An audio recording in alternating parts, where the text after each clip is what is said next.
Hello, welcome to your weekly Pick Your Crystal reading here at Soulprint. Thank you so very, very much for being here. Just a quick reminder, if you are interested in getting a private reading, in the drop box below is the email address soulprint888@gmail.com. Just send me off a quick little email saying you want information regarding a reading, and I will send it back to you. All right, so this is for the week of the 7th through the 13th.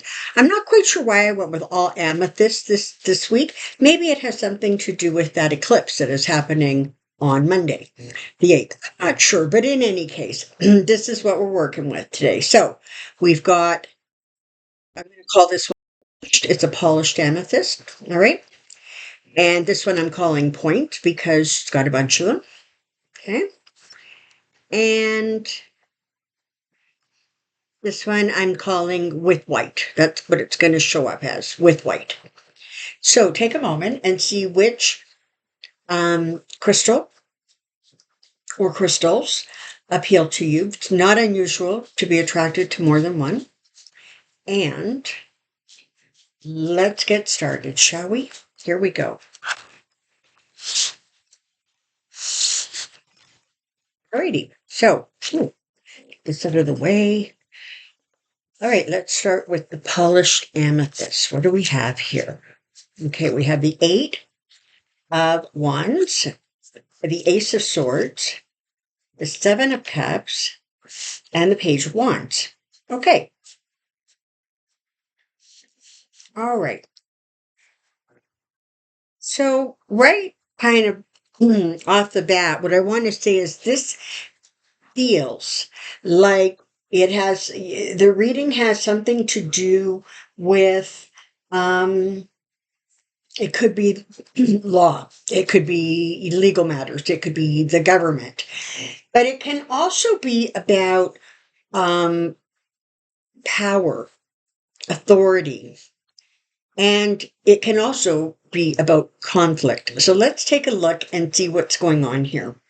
The 8 of Wands is talking about the fact that there is a lot of communication that is coming your way or will be coming your way. It could be that you're waiting for specific information or communications to come through. And it feels like it's coming through or you're looking for it. And it's some sort of a document, more than likely. It could be a lease agreement. It could be a bank statement. It could be, I don't know, your refund from the government.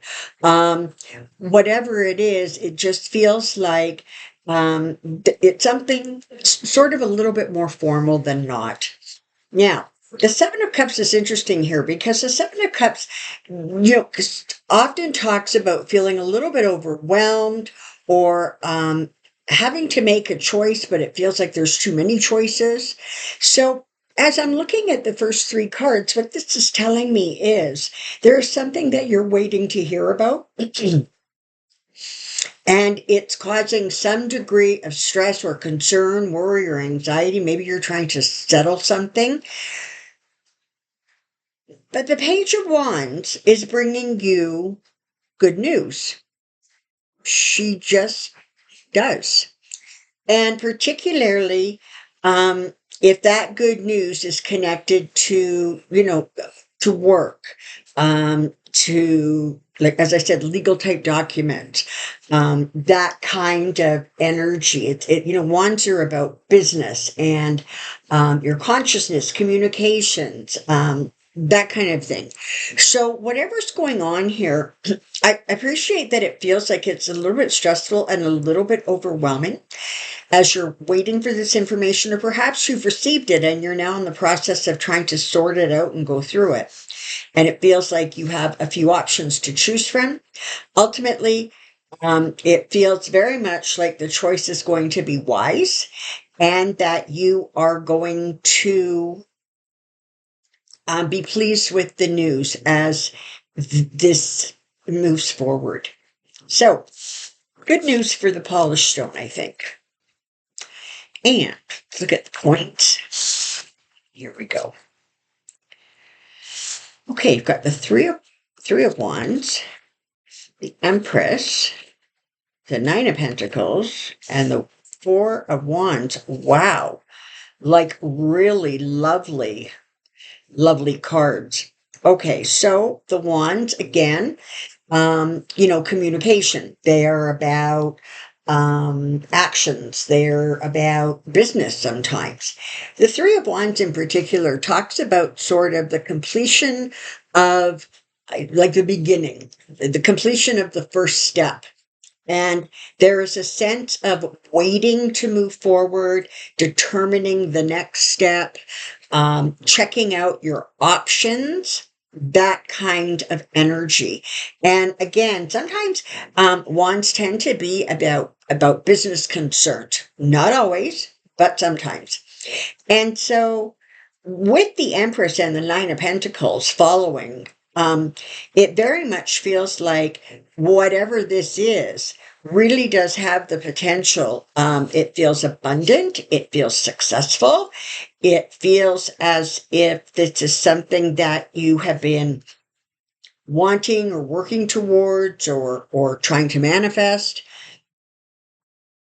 And it feels as if the energy is now coming together.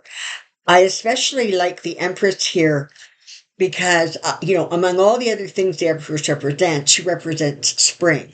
And we are in spring, unless you are in the Southern Hemisphere. And it's about new growth and new beginnings. It's also about, things that return to us, right? When you go into your gardens, there are certain flowers, for example, that return to us year after year. And so I really like this energy. It just feels very, very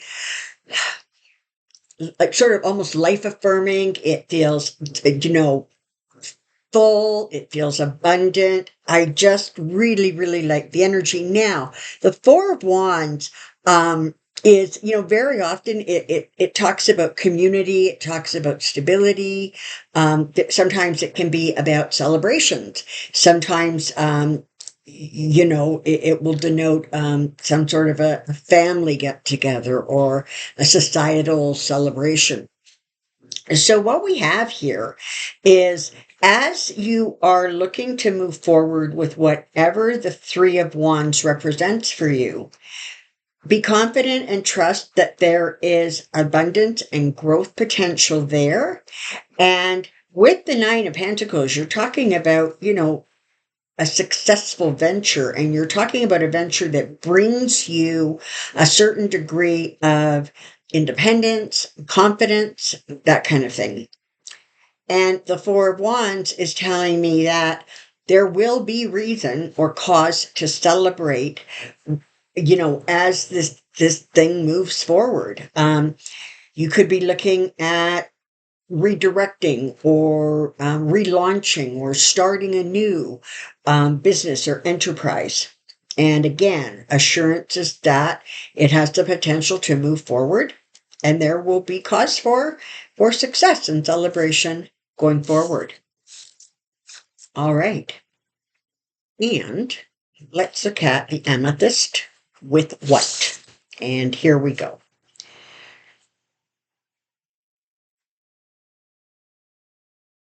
Sorry, this is backwards. Let me put the cards down, and then we'll talk about them. Alrighty, here we go. So, Seven of Wands, the Eight of Pentacles, the Wheel of Fortune, and the Knight of Wands. There's a lot of wands in this reading. And every crystal has had, wand cards and wand messages. So it's interesting. All right, Seven of Wands. So this is about sometimes defending yourself, overcoming obstacles, taking the high ground. But it's definitely a feeling of, kind of needing to push back. The Eight of Pentacles is about, a money-making venture. It can be a new job, but it can also talk about just hard work, repetitive work, doing the same thing kind of over and over as part of what you're looking at or trying to accomplish. The Wheel of Fortune is coming along, and it's letting you know that your fortunes are are good. All right. There's good fortune coming your way. As a result, frankly, feels like of this diligent hard work and of staying the course, even if there were naysayers, even if, there were feelings that maybe, you were kind of going in the wrong direction, but you stayed the course. You've worked really hard. That brings you this good luck. You know that expression, it's funny how the harder I work, the more lucky I become? That's sort of the energy of these cards. And the Knight of Wands very often will bring change. Now, sometimes it's actually a change of home or residence. Sometimes it represents just a trip, like a long journey. But what I actually feel here is, in addition to that, I am feeling that the Knight is bringing you the communications about the necessary changes that are a result, frankly, of this hard work and you moving forward. So, for example, let's say you're trying to get, like a business off the ground. So, the message here is that, you know, stay focused, continue working, trust that your fortunes are going to change for the better, or good fortune is smiling on you, and recognize that that is going to bring you good news communications. It's going to bring a shift or a significant change for you. Love this. All right. So, thank you very, very much, everyone, for being here at Soulprint this week. I will see you next week. Bye bye.